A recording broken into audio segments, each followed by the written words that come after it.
Շնորհակալություն։ Վերջ։ Տիկին Գալստյան, քանի որ արդեն քանի օր է ձեր խմբակցությունը պարբերաբար խոսում է ձեր գործընկեր Արթուր Սարգսյանից, էլի այսօր դուք էլ խոսեցիք, ստիպված էլի այդ գործի նյութերը աչքի տակով անցկացրեցի։ Էլի հասա այն աստղիկների պահին, որոնք որ պլանավորում էին շախտալ Երևանի փողոցներում։ Հետո հիշեցի, որ դուք այդ մարդկանց արդար եք անվանում։ Առաջին հարցս Տիկին Գալստյան, ըստ ձեզ արդյոք Ուսամա Բեն Լադենը եւս եթե Հայաստանում դատապարտված լիներ, դուք նրան կանվանեիք արդար, ասենք կանվանեիք արդարի գործը։ Նորից լավ չեմ լսում, գիտեք, վերջին հատված, ասում եմ, որ այդտեղ ականջակալ կա, կարող եք դրանից օգտվել, պարոն Ալեքսանյան, խնդրում եմ մի քիչ բարձր։ Շատ լավ, ասում եմ, քանի որ ձեր գործընկերոջը Արթուր Սարգսյանին, Վազգեն Գալստանյանին եւ մյուսներին արդար եք անվանում, որոնք դատվում են տերորիզմի նախապատրաստության գործով, որ Ուսամա Բեն Լադենը Հայաստանում դատապարտված լիներ, արդար անվանելու էիք, ու քանի որ ստիպված էլի կարդում էի այս նյութերը, Արթուր Սարգսյանի այս հրճվանքն եմ տեսնում այս տեքստերում, այդ աստղիկների մասին խոսելիս, այդ որ այդ ձայնագրությունները ասում եք մոնտաժված է, կեղծված է, Տիկին Գալստյան, երբ որ ազգային ժողովի ամբողջ նիստից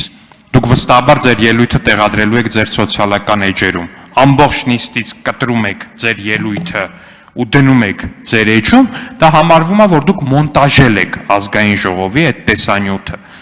Այդ ձայնագրությունները դրա մասին են։ Այս մարդիկ պլանավորում էին սյուներ շուռ տալ, ինտերնետ լարեր կտրել, անմեղ մարդկանց ակերի տակ աստղիկներ գցել ու նրանց մահացու վտանգի ենթարկել։ Արդյոք դուք պատրաստվում եք նաև արդար անվանել օրինակ Ուսամա Բեն Լադենին, օրինակ անմեղ նահատակ։ Այ պատասխանում եմ։ Պարոն Ալեքսանյան, Տիկին Ալեքսանյան, այո, պարոն Ալեքսանյան, ուրեմն իմ եւ քննչական մարմնի, իմ եւ դատախազության հանգամանքները եւ մասնագիտական պատասխանատվությունը, այսպես սարեր, ձորեր, Մարինյան իջվածքի խորությամբ տարբեր են։ Այն պատասխանատվությունը, որ ես կարող եմ ունենալ իմ հրապարակային տեքստի մոնտաժելու, սոցիալական ցանցերում տեղադրելու հետ, բոլորովին համեմատելի չէ դատախազության քննչական կոմիտեի հրապարակած այսպես ցուցմունքների այն բազայի հետ, որի խայտառակ խոցելիությունը բացահայտվեց նաև դատական նիստի ընթացքում եւ հենց այդ նիստը, որի ժամանակ փաստաբանական խումբը ներկայացվեց մոնտաժված ձայնագրությունների, մոնտաժված այսպես սղագրությունների հանգամանքը, սա ոչ միայն մեծագույն հարցական է դնում ընդհանրապես այդ քննչական խմբի, այլ առհասարակ գործ կարող է, որ չգիտեմ որ թվերն եք, հələ մի հատ մտքով գնացեք որ թվերի համար այնք ասում գործ կարել եւ կհասնեք մինչեւ անցյալ դարի 30-ականից գործ կարողի վարկը եւ համեմատել իմ սոցիալական ցանցը քննչական կոմիտեի դատախազության դատավորի վարկի հետ, կարծում եմ մասնագիտական չի, տեղին չի, դրան չեմ ուզում անդրադառնալ։ Եվ ուրեմն այդ կարված ցուցմունքներից մեկը դուք պատառիկն եք, մեկ տարբաներ եք, նախադասություն կամ բառեր եք գտնում եւ ուզում եք, որ ես գնահատական տամ, նախ ասեմ, որ այս հանձնաժողովի նախագահի պաշտոնը ոչ դատավորի եւ ոչ էլ մարդու իրավունքների պաշտպանի, ուրեմն դիրքա, բանջի դիրք չի եւ ոչ էլ լիազորություն է։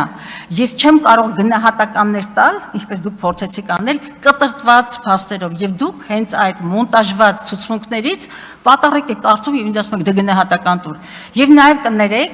կներեք, ուղղակի ես անթույլատրելի եմ համարում Բագրատ arczepiskopos Սրբազանի կոնտեքստում Ուսամա Բեն Լադենի, ընդ որում ես դες լավ լսում եմ, բայց չի հասկանում, ես ինչ բառ ասում Ուսամա Բեն Լադեն։ Հիմա հասկացա, որ Ուսամա Բեն Լադեն եք ասում։ Այս երկուսի համեմատությունը ես կարծում եմ բացարձակապես կոռեկտ չի եւ դուք նաեւ վիրավորում եք ինձ որպես հայ առաքելական եկեղեցու հավատավոր, հավատացյալի եւ ես ուղղակի անթույլատրելի եմ համարում, ես համարյա թե պատասխանեցի, բայց չեմ ուզում պատասխանել այդ հարցին, որովհետեւ ձեր փաստային հիմքը ոչ թե կաղում էր, այլ ուղղակի իրավական չէր, պատառիկներով եւ ես էլ դատավոր չեմ այս կոնտեքստում, որպեսզի ես ինձ թույլ չեմ տա դատողություն անել եւ ես համեմատության շուրջ արձագանք Շնորհակալություն, Տիկին Գալստյան, ես առանձնապես մեծ տարբերություն չեմ տեսնում այդ երկու անձանց մեջ ու իմ նաև որպես քրիստոնյա հայ կրոնական զգացմունքները վիրավորվում են նրանով, երբ որ հայ առաքելական եկեղեցու սպասավորը իրան պահում է մոջահեդի պես, քիչ ամնում մի հատ էլ ջիհադիստի ժիլետ հագնի։ Պարոն Մանուկյան, հանդարտվեք, մի տեղից մի խոսեք։ Մի տեղից մի խոսեք, դա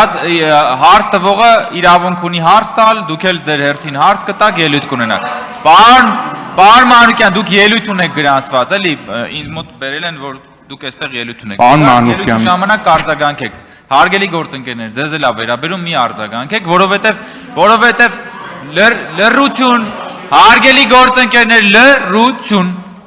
Հարց տվողը տալիս է իր հարցը, դուք ձեր հերթին, ձեր հարցերով եւ ձեր ելույթերով կարձագանքեք։ Համեցեք պարոն Ալեքսանյան, ավարտեք։ Պարոն Վարդևանյան, խնդրում եմ խանգարեք, դուք եւս խանգարում եք։ Համեցեք պարոն Ալեքսանյան։ Դուք իրավաբան եք, բայց ես ու պարոն Հարությունյանն էլ արաբագետ ենք։ Հարգելի գործընկերներ, պարոն Ղազինյան,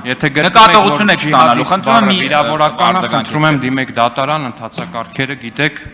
վստահաբար կպաշտպանվենք այդ հայցի դեմ։ Ինչևէ, երբ որ ասում եմ, որ քիչ էր մնում, որ ջիհադով զբաղվեր, ակնհայտ է, որ մարդը քիչ էր մնում, որ ջիհադով զբաղվեր։ Եվ տիկին ժամանակը ես կորոշեմ, երբ ավարտվել, որ թույլ տաք, որպեսզի իր ժամանակը ավարտի, գործընկերը կավարտի ճիշտ ժամանակին։ Հիմա մի ընդհատեք, որ ավելյալ ժամանակ չավելացնեմ։ Պարոն Ալեքսանյան, խնդրեմ ամփոփեք։ Վերջացրեցիք։ ոչ չվերջացրեցի Տիկին Գալստյան, ձեր գործընկերները չթողեցին, որ վերջացնեմ։ Իմ կրոնական զգացմունքներն էլ օրինակ դրանից են վիրավորվում Տիկին Գալստյան, երբ որ հայ առաքելական եկեղեցու սպասավորը իրեն պահում է ջիհադիստի պես։ Իսկ դատական վճիռներին եւ մնացածին, երբ որ գալիս եք այստեղ ու terrorism պլանավորած մարդկանց մասին ասում եք արդարներ, կներեք դրանից էլ իմ բանն է վիրավորվում, առհասարակ բանականությունն է վիրավորվում Տիկին Գալստյան։ Պարոն Վարդևանյան, հիմա էլ կլինի դուք չընդհատեք։ Խնդրում եմ հատկապես իմ համար։ Խնդրում եմ դուք առավել եւս նախագահությունում եք, դուք առավել եւս պահպանեք կանոնակարգի սահմանած նորմերը, առավել եւս որպես իրավական որոշակիության ոգուն համապատասխան։ Շատ լավ, ելույթով հանդես կգաք եւ դրա մասին կխոսեք։ Ու առհասարակ